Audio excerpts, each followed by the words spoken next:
కర్నూలులో ఉన్నవి 10 ఉంటే 100 మంది కర్నూలుకి అడుగుతున్నారు.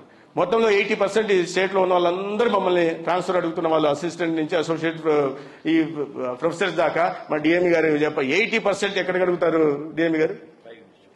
5 డిస్ట్రిక్ట్స్ లో ఉంటారు. చాలా ఎక్కువ డిమాండ్ ఉన్న ప్లేస్ ఏది?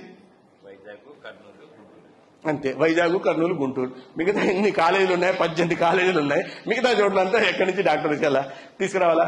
మిగతా కోర్సులా కాదు ఇది. మెడికల్ ఎడ్యుకేషన్ మిగతా కోర్సులాగా ఎవరంటే వాళ్ళు వచ్చి చెప్పడానికి కూడా అవకాశం లేని కోర్సు. కాబట్టి మనకు ఒక క్వాలిటీ ఎడ్యుకేషన్ రావాలంటే పీపీపీ మోడ్లోకి వెళ్లే ప్రయత్నం చేస్తున్నాం. అది కూడా ఇవాళ చేసిన ఇదంతా ఒక టీం వర్క్ లాగా. ఇవాళ ఒక సంవత్సరంలో నేను really I would like to compliment my team. Health మినిస్ట్రీలో కింద స్థాయి నుంచి ఆశా వర్కర్ల దగ్గర నుంచి, ఏఎన్ఎం దగ్గర నుంచి, కమ్యూనిటీ హెల్త్ ఆఫీసర్ల దగ్గర నుంచి, మెడికల్ ఆఫీసర్ల దగ్గర నుంచి, ఈ సెకండరీ హెల్త్ లో పనిచేస్తున్న ప్రతి డాక్టర్ దగ్గర నుంచి, టెర్షరీ హెల్త్ కేర్ లో పనిచేస్తున్న ప్రతి సూపర్ స్పెషలిస్ట్ దగ్గర నుంచి, అధికారంలో ఉన్న ఈ మా హెచ్ఓడీల దగ్గర నుంచి, మా స్పెషల్ సిఎస్ కృష్ణబాబు గారి దాకా ఒక టీం వర్క్ కారణంగా ఈ సంవత్సర కాలంలో ఈ మార్పు తీసుకురాగలిగాం. ప్రజలకు కూడా అర్థమయ్యేలాగా చెప్పే ప్రయత్నం చేస్తున్నాం. పొలిటికల్ క్రిటిసిజం ఉన్నా చెప్పే ప్రయత్నం చేస్తా ఉన్నాం. ముఖ్యంగా యోగాంధ్రను కూడా నవ్వుతో నా భవిష్యత్తు అన్న విధంగా రాష్ట్రంలో చేశాం.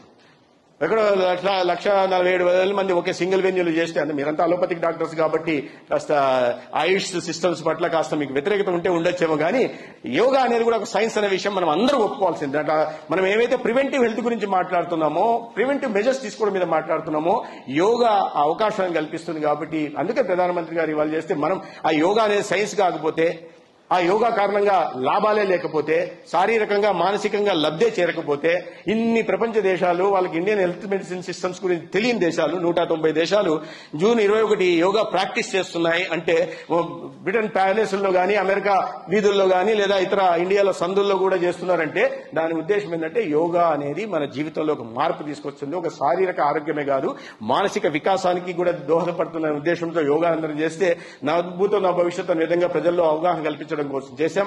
మా మినిస్ట్రీ నోడల్ మినిస్ట్రీగా ఉంటే ప్రధానమంత్రి గారి సమక్షంలో 3 లక్షల పైగా చేసి ఇవాళ ప్రపంచ Guinness book of world records break చేశాం. ట్రైబల్ స్టూడెంట్స్ తీసుకొచ్చి 23,000 మంది ట్రైబల్ స్టూడెంట్స్ తో కూడా ఒకే చోట 108 నిమిషాల పాటు సూర్య నమస్కారాలు చేసి అదొక ప్రపంచ రికార్డుగా చేయడమే కాకుండా, ఈ రాష్ట్రంలో 5,30,00,000 మందికి గాను 2.5 కోట్ల మంది ప్రజల్ని భాగస్వామ్యం చేసి వివిధ స్థానాల్లో యోగాని చేయడమే కాకుండా, చాలా ఆధ్యాత్మిక కేంద్రాలు లేదా ప్లేసెస్ ఆఫ్ నేషనల్ ఇంపార్టెన్స్ లేదా టూరిజం ఇంపార్టెన్స్ ఉన్న ప్లేసెస్ ని కూడా గుర్తించి అక్కడ థిమాటిక్ యోగా చేయడం వల్ల ఇవాళ ఈ మెడికల్ టూరిజం ని కూడా డెవలప్ చేసే విధంగా కూడా నిర్ణయాలు తీసుకున్నాం. ఆ ప్రాంతాలకు టూరిజాన్ని ప్రజలకు తెలియజెప్పడం, ఎక్కడో ఎవరికి తెలియదు గ్రాండ్ క్యాన్యన్ ఆఫ్ అమెరికా అని చూస్తుంటాం, కానీ ఇక్కడ గ్రాండ్ క్యాన్యన్ ఆఫ్ కడప ఉంది గండికోటకు. ఎంత బాగుంటుందో అంత బాగుంటుంది. అక్కడ ఫ్లైట్లు పెట్టి 3 లక్షలు పెట్టి టికెట్ తీసుకుని అక్కడికి వెళ్లి అది చూసి అక్కడ ఫీజు కట్టి ఇక్కడ ఏం అవసరం లేదు, ఫ్రీగా చూసి రావచ్చు. అంటే ఇటువంటి ప్రాంతాలను కూడా అభివృద్ధి చేసే పని చేశాం. ఈ రాష్ట్రంలో ఇవాళ ఇటువంటి మార్పు తీసుకొచ్చే ప్రయత్నం చేస్తున్నాం. అదేవిధంగా క్యాన్సర్ ని ప్రధానంగా దృష్టిలో పెట్టుకుని మళ్ళీ చెప్తున్నాను, ఎందుకంటే even cancer cases of course there is increase across the globe ma'am, and Andhra is no exception. Andhra also the cancer cases are increasing day by day. దాన్ని దృష్టిలో పెట్టుకుని ఇవాళ ఫ్రీ క్యాన్సర్ స్క్రీనింగ్ కూడా రాష్ట్ర వ్యాప్తంగా చేస్తున్నాం. ఓరల్ క్యాన్సర్ కి లేదా బ్రెస్ట్ క్యాన్సర్ కి లేదా సర్వైకల్ క్యాన్సర్ కూడా చేస్తున్నాం. ఈ సర్వైకల్ క్యాన్సర్ ని 30+ తర్వాత సోషల్ స్టిగ్మా ఉంది, అందరూ రావట్లేదు. కాబట్టి దీన్ని దృష్టిలో పెట్టుకుని ఈ 9 to 14 years ఏజ్ గ్రూప్ లో ఉన్న పిల్లలకి HPV వ్యాక్సిన్ ఇవ్వాలనుకున్నాం. అయితే టు స్టార్ట్ విత్ గవర్నమెంట్ స్కూల్లో ఉంటున్న 9 lakh+ స్టూడెంట్స్ కి, ఆ ఏజ్ గ్రూప్ లో ఉంటున్న పిల్లలకి ఆ వ్యాక్సిన్ ని ఫ్రీగా ఇచ్చేసి భవిష్యత్తులో వాళ్ళు సర్వైకల్ క్యాన్సర్ బారిన పడకండి. ఎందుకంటే ఇవి ఎక్కువ అవుతున్నాయి. నా ఏదో రికార్డ్ దీని ప్రకారం భారతదేశంలోనే రోజుకు 1,600 మంది చనిపోతున్నారు ఏది సర్వైకల్ క్యాన్సర్ కారణంగా అని. ఫ్రీ స్క్రీనింగ్ చేస్తున్నాం. దాంతో ప్రివెంటివ్ ఆంకాలజీ చేసి సస్పెక్టెడ్ కేసెస్ ని కన్ఫర్మేటివ్ కేసెస్ దానికి చికిత్స అందించే ప్రయత్నం చేస్తున్నాం. దాంట్లో మొత్తం కొన్ని ఆ స్క్రీనింగ్ లో ఇంకాస్త క్వాలిటీ ఉండాల్సిన అవసరం ఉంది కాబట్టి దాన్ని మళ్ళీ ఎక్స్పర్ట్ కమిటీని వేసాం. నోరి దత్తాత్రేయ గారిని దానికి ఎక్స్పర్ట్ కమిటీకి చైర్మన్ చేసి ఆయన దిశ మార్గదర్శనం కూడా తీసుకునే ప్రయత్నం. ఇవాళ క్యాన్సర్ కేసులు కూడా తగ్గించడానికి ప్రయత్నం చేస్తున్నాం. ఈ హెచ్పివి వ్యాక్సిన్ ఇవ్వడం వల్ల భవిష్యత్తులో వారు బారిన పడకుండా కాపాడే ప్రయత్నం. అదేవిధంగా ఆర్బీఎస్కే కింద ఈ డెవలప్మెంటల్ డిలేస్, డెఫిషియన్సీస్, డిసీజెస్ ఏవైతే ఉంటాయో, చైల్డ్ డిసీజెస్ ఏవైతే ఉంటాయో వీటిని కూడా గుర్తించి 69 లక్షల మందికి ఆర్బీఎస్కే ద్వారా ఫ్రీ స్క్రీనింగ్ చేసి వారిని ఆ బారిన పడకుండా కాపాడే ప్రయత్నం కూడా. అంటే ఇవి వైద్య రంగంలో ఆంధ్రప్రదేశ్లో ఈ ఒక సంవత్సరం కాలంలో తీసుకుంటున్న అనేక నిర్ణయాల్లో మంచి నిర్ణయాల్లో ఇవి కొన్ని. అదేవిధంగా కేంద్ర ప్రభుత్వ సహకారం కూడా పూర్తిగా ఈ విషయంలో ఉంటుంది. మీరు 11 సంవత్సరాల్లో మీకు తెలుసు ప్రధానంగా ఎన్ని రకాల విప్లవాత్మక మార్పులు తీసుకొచ్చారు. ఎకనామిక్ సర్వే 2025 ఎకనామిక్ సర్వేలో it says that public spending on healthcare has increased from 29% to 48% in 6 years.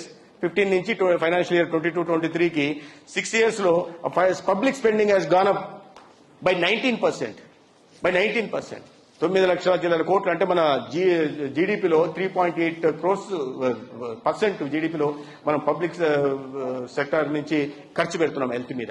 ఈ అనేక నిర్ణయాత్మక 55 కోట్ల మంది ప్రజలకి ఈ యూనివర్సల్ హెల్త్ కవరేజ్ ఇచ్చి largest in the world, entire world ఇచ్చి వాళ్ళని 5 లక్షల దాకా ప్రాణాలు కాపాడే ప్రయత్నం కానీ, లేదా ఈ ప్రధానమంత్రి ఆయుష్మాన్ భారత్ ఇన్ఫ్రాస్ట్రక్చర్ మిషన్ కింద 65,000 కోట్ల ఇన్ఫ్రాస్ట్రక్చర్. దాంట్లో నేను the biggest beneficiary this year. నాకు ప్రధానమంత్రి ఆయుష్మాన్ భారత్ ఇన్ఫ్రాస్ట్రక్చర్ మిషన్ కింద 15 ఫైనాన్స్ కమిషన్ కింద గ్రామాల్లో ఆయుష్మాన్ ఆరోగ్య మందిరాలు ఏవైతే ఉన్నాయో వాటిని కన్స్ట్రక్షన్ కోసం 1,100 కోట్లు ఈ సంవత్సరం శాంక్షన్ చేసింది కేంద్ర ప్రభుత్వం. ఎన్హెచ్ఎంలో ఈ 1 year లో మా టీం చేసిన పని కారణంగా 100 crores పర్ఫార్మెన్స్ ఇన్సెంటివ్ కూడా ఆంధ్రప్రదేశ్కి వచ్చింది. గతంలో ఎప్పుడు రాలా. ఆయుష్ మిషన్, ఆయుష్ మీద కూడా ఆయుష్ ఇన్స్టిట్యూట్ కూడా స్ట్రెంథన్ చేయడం కోసం 5 సంవత్సరాలు. ఎందుకు ఈ కంపారిటివ్ చెప్తున్నానంటే 5 సంవత్సరాల్లో ఎంత నిర్లక్ష్యం వహించారని చెప్పడానికి. 5 సంవత్సరాల్లో నేషనల్ ఆయుష్ మిషన్ కింద కేవలం 38 కోట్లు మాత్రమే గవర్నమెంట్ ఆఫ్ ఆంధ్రప్రదేశ్ ఇచ్చింది. లాస్ట్ 3 years అయితే literally zero. They did not even bother to send proposals under NAM. అంటే పూర్తిగా వదిలేశారు ఈ వ్యవస్థని. మనము ఈ సంవత్సరంలోనే ఫస్ట్ ఇయర్ లోనే 24-25 లో 83 crores తీసుకురాగలిగాం. ఇవాళ ఈ స్టేట్ యాన్యువల్ యాక్షన్ ప్లాన్ లో 150 crores పెట్టి ఆయుష్ ఇన్స్టిట్యూషన్స్ కూడా సిస్టమ్స్ కూడా స్ట్రెంథన్ చేసే దిశగా కూడా రాష్ట్రంలో చేస్తున్నాం. అదేవిధంగా కేంద్ర ప్రభుత్వంలో కూడా అందుతున్న సహకారం కానీ, లేదా నేను చెప్పాను ఈ 11 సంవత్సరాల్లో దేశవ్యాప్తంగా అన్ని రంగాల్లో వచ్చిన మౌలిక సదుపాయాలు కానీ, లేదా సంక్షేమ పథకాల్లో కానీ, లేదా మన సమగ్రత సార్వభౌమాధికారికి ఏదైనా ఇబ్బంది వస్తే ప్రపంచ దేశాలకి మనం ఏ రకంగా సమాధానం ఇస్తామనే విషయంలో ఇవన్నీ మార్పు మనకు కనిపిస్తున్నాం. లాస్ట్ 11 years హెల్త్ సెక్టర్ సంబంధించి ఈ 11 years period should be and must be called as a story of impact. Narendra Modi గారి నాయకత్వంలో ఇవాళ దేశవ్యాప్తంగా జరుగుతుంది. రాష్ట్రంలో కూడా ఈ మార్పు తీసుకొచ్చే ప్రయత్నం చేస్తున్నాం. దీంట్లో డాక్టర్లందరి భాగస్వామ్యం ఉండాలని నేను కోరుకుంటున్నాను. నేను మళ్ళీ చెప్తున్నాను, ఈ ఎకనామిక్ డెవలప్మెంట్ జరగాలంటే డాక్టర్ల భాగస్వామ్యం చాలా ముఖ్యం. కాబట్టి ఆ దిశగా పనిచేస్తున్న డాక్టర్లందరికీ డాక్టర్ల దినోత్సవం సందర్భంగా ప్రత్యేకంగా మరొక్కసారి నేను ధన్యవాదాలు తెలియజేసుకుంటూ, ప్రతి దాంట్లో సిస్టంలో ఇవి ఉంటాయి, ఎక్కడ కూడా బ్లాక్ షీప్ ఉంటాయి. Any institution, any organisation. నేను అదే I would like to caution those doctors in public sector and also the private sector to demonstrate your commitment, empathy towards poor, else you will be held, you are being watched, you will be held responsible.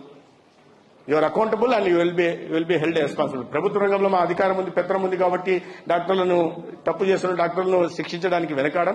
Private రంగంలో కూడా ఎక్కడన్నా తప్పులు కేవలం ధనార్జన కోసమే చేస్తామంటే ప్రభుత్వం చూస్తా ఊరుకోదు అనే విషయాన్ని కూడా మాకేందంటే, because the interest of the patient, interest of the poor is a paramount for this government under the leadership of Chandrababu Naidu గారు. ఆ విషయంలో మాత్రం ఎటువంటి ఉదాసీనత కానీ ఎటువంటి ఉపేక్ష ఉండదని ఈ సందర్భంగా తెలియజేస్తూ, ఇటువంటి పవిత్ర వైద్య విద్యలో మీ సమాజాన్ని నిర్మాణం చేస్తూ, ఒక ఆరోగ్యవంతమైన ఆంధ్రప్రదేశ్ ను నిర్మిస్తూ, ఒక స్వర్ణాంధ్రప్రదేశ్ గా ఆంధ్రప్రదేశ్ నడిపిస్తున్న మీ అందరికీ కూడా మరొకసారి చేతులెత్తి నమస్కరించడం, సెలవు తీసుకుంటాను. ఒక ప్రత్యేకమైన ఇవన్నీ మాట్లాడుతున్నాం. నాకు ఇంకా కాస్త గైడెన్స్ కావాల్సింది నేను క్లోజ్ చేసే ముందు. ఎందుకంటే ఈ మస్కులర్ డిస్ట్రోఫీ కేసెస్ కూడా చాలా వస్తున్నాయి డాక్టర్ గారు. దాని తర్వాత